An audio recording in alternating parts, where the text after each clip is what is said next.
Video को शुरू करने से पहले आप सभी से ये छोटी सी रिक्वेस्ट है कि हमारे चैनल को सब्सक्राइब जरूर करें और साथ ही जो बेल आइकन आपको दिखाई दे रहा है इस बेल आइकन को प्रेस जरूर करें ताकि जो भी हम वीडियो बनाएं वो सबसे पहले आप तक पहुंचे। और अगर आप हमारी ऑनलाइन योगा क्लासेस से जुड़ना चाहते हैं तो नीचे दिए गए नंबर पर आप कॉन्टैक्ट करें। नमस्कार, आज की इस वीडियो में हम अभ्यास करने वाले हैं योग की 5 ऐसी छोटी छोटी सूक्ष्म क्रियाओं का जो कि हमारी हाथों की मजबूती के लिए बहुत ही फायदेमंद साबित हो सकती है।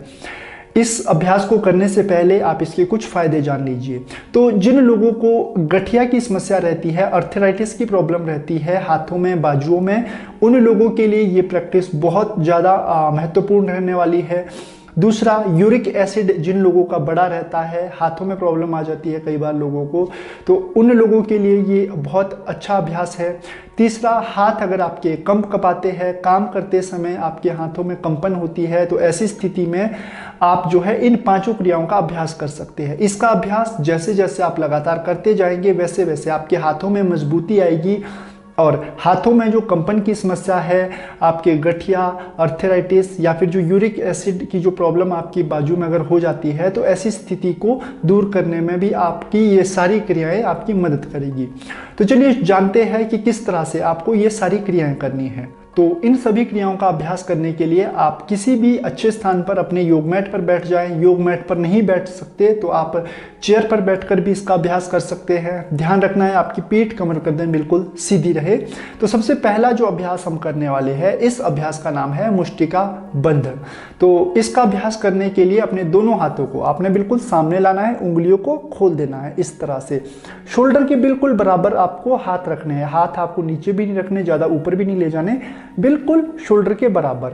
और दोनों हाथों को खोल देना है और धीरे से हाथों को बंद कर देना है। बंद करके इस तरह से फिस्ट बना लेनी है। फिर दोबारा खोलेंगे और फिर बंद कर देना है। टाइटली एक एक जॉइंट को आपको खोलना है और बंद करना है।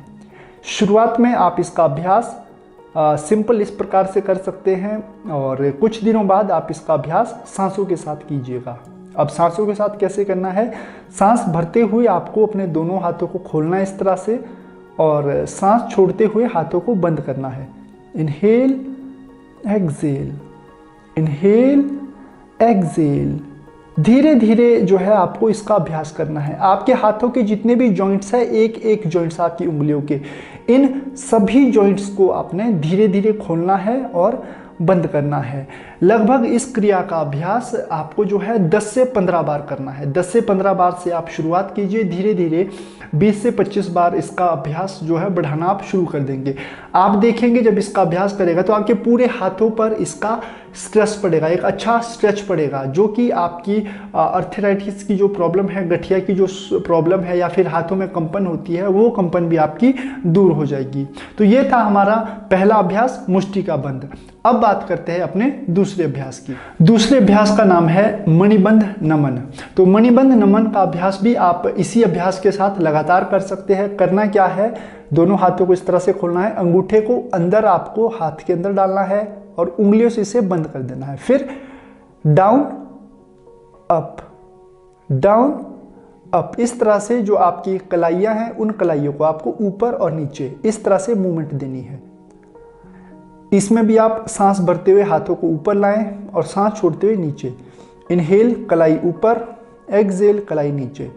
इस तरह से लगभग 10 से 15 बार शुरुआत में आपको इसका अभ्यास करना है। इसका अभ्यास जब आप करेंगे तो इसका प्रभाव सीधा सीधा आपकी कलाई के साथ साथ आपकी पूरी एल्बोज तक जाएगा। इसका भी बहुत अच्छा इम्पैक्ट आप लोगों पर पड़ेगा। तो जो लोग मैक्सिमम कंप्यूटर पर काम करते हैं, टाइपिंग का काम जिन लोगों को ज़्यादा रहता है, तो उन लोगों को ये अभ्यास बहुत ही ज़रूरी करने चाहिए। अब बात करते हैं अपने तीसरे अभ्यास की। तो तीसरे अभ्यास का नाम है मणिबंध चक्र। तो मणिबंध चक्र का अभ्यास करने के लिए भी आपको दोनों हाथों को सामने लाना है, अपने अंगूठों को हाथ के अंदर और उंगलियों से इस तरह से मुट्ठी बना लेनी है, फिस्ट बना लेनी है और फिर रोटेशन करनी है आपको अपने हाथों की। सांस भरते हुए हाथ ऊपर, सांस छोड़ते हुए नीचे। इस तरह से लगभग शुरुआत में आप 10 बार क्लॉकवाइज करें और 10 बार एंटी क्लॉकवाइज। इस तरह से पूरी मूवमेंट देनी है। जो आपकी कलाई है, इस कलाई को आप ना इस तरह से पूरी मूवमेंट देनी है, जिससे कि आपको खुद भी महसूस हो कि आपकी जो कलाई है उसकी पूरी मूवमेंट हुई है। हो सकता है धीरे में कुछ लोगों को ये प्रॉब्लम आए कि अच्छी तरह से कलाई ना मुड़े, लेकिन जैसे जैसे आपका अभ्यास बढ़ता जाएगा आपकी कलाई की जो मूवमेंट है, आपकी जो कलाई के जॉइंट का रेंज ऑफ मोशन है वो बहुत अच्छे से होगा। तो इस तरह से मूवमेंट करनी है। लगभग दोनों हाथों की आपको 10 से 15 बार शुरुआत में मूवमेंट करनी है। सांसों को ध्यान में रखते हुए आपको इसकी मूवमेंट करनी है।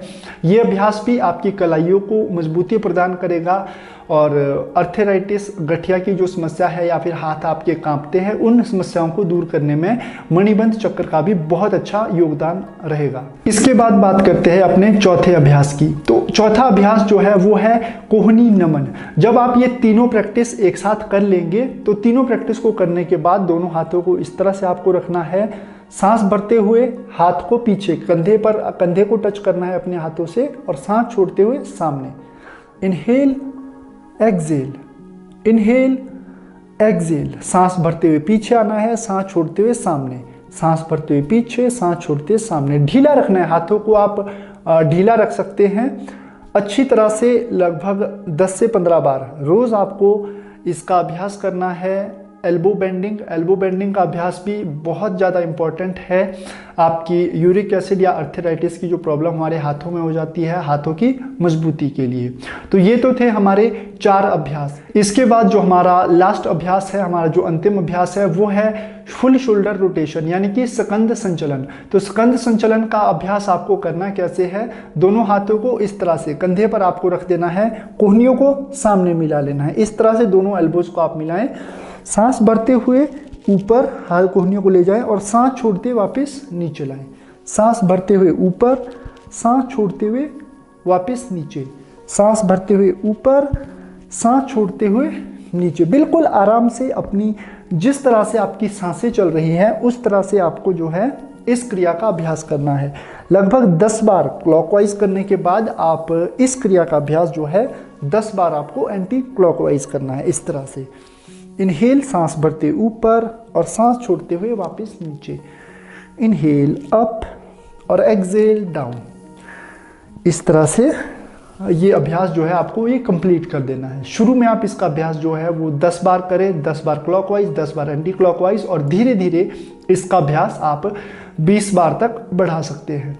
तो इस तरह से ये पांचों के पांचों अभ्यास आपको करने हैं। और मोस्ट इम्पॉर्टेंट ये उन लोगों के लिए प्रैक्टिस है कि जो लोग कंप्यूटर पर बैठे बैठे सारा दिन काम करते रहते हैं, हाथों का काम जिन लोगों का ज़्यादा होता है, उंगलियों का काम टाइपिंग करते हुए जिन लोगों का ज़्यादा होता है, तो उन लोगों को बहुत ज़रूरी है कि वो इसकी अभ्यास लगातार करते रहें। क्योंकि अगर वो इसका अभ्यास नहीं करेंगे तो आने वाले कुछ समय में जैसे जैसे उम्र बढ़ती जाएगी तो उनके हाथों में जो कंपन की समस्या है, हाथ कांपने लगेंगे उनके, या फिर उनको अर्थराइटिस इस प्रकार की कोई भी प्रॉब्लम आ सकती है। तो इन सभी प्रॉब्लम से अगर आपको बचे रहना है, अपने आप को स्वस्थ रखना है, तो आप जो है इन पांचों की पांचों क्रियाओं का अभ्यास जरूर करें।